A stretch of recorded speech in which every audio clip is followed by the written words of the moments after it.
રાવણ અને કુંભકર્ણનો સંવાદ છે. જ્યારે રાવણ અને કુંભકર્ણનો સંવાદ છે, જ્યારે રાવણ સીતાજીને લેવાની વાત કરે, કુંભકર્ણ સૂતો છે. રાવણે કહ્યું, ભાઈ જલ્દી ઉઠો, જલ્દી ઉઠો તમે.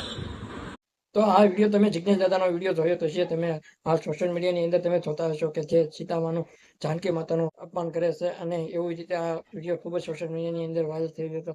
એ બાદ આ બાપુનો એક વિડીયો વાયરલ થઈ ગયો છે. તમે પણ ચોંકીને તમને પણ ચોંકી જશો. એવું બોલ્યા બાપુ, એવું બોલે તમે પણ ચોંકી જશો. જી હા મિત્રો, પહેલા વિડીયો જોવો બાપુ.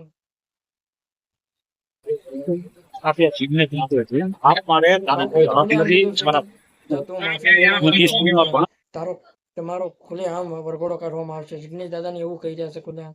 તો હાલ નમસ્કાર મિત્રો, નવા વિડીયોમાં તમારું સ્વાગત છે. એ પહેલા અમારી ચેનલમાં નવા હોય તો લાઈક અને સબસ્ક્રાઈબ ને શેર જરૂર કરી દેજો આ વિડીયોને. બેન એટલો તો તમને બધા લોકોને ખબર છે, જિગ્નેશ દાદાનો આ વિડીયો ખૂબ જ વાયરલ થઈ રહ્યો હતો.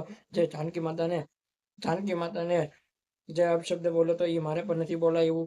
કેમ કે આપણે જાનકી માતા કે રામજીએ શ્રી રામને પૂજીએ છીએ, અને બધા દેવી દેવતાઓને પૂજીએ છીએ. તમને બધા લોકોને ખબર છે કે હિન્દુ ધર્મના આપણે બધા દેવી દેવતાઓને પૂજીએ છીએ. એ બાદ આવા બાપુ જે હિન્દુ દેવી દેવતામાં પૈસા કમાય છે, અને એ બાદ હિન્દુ દેવી દેવતાઓના અપમાન કરે છે.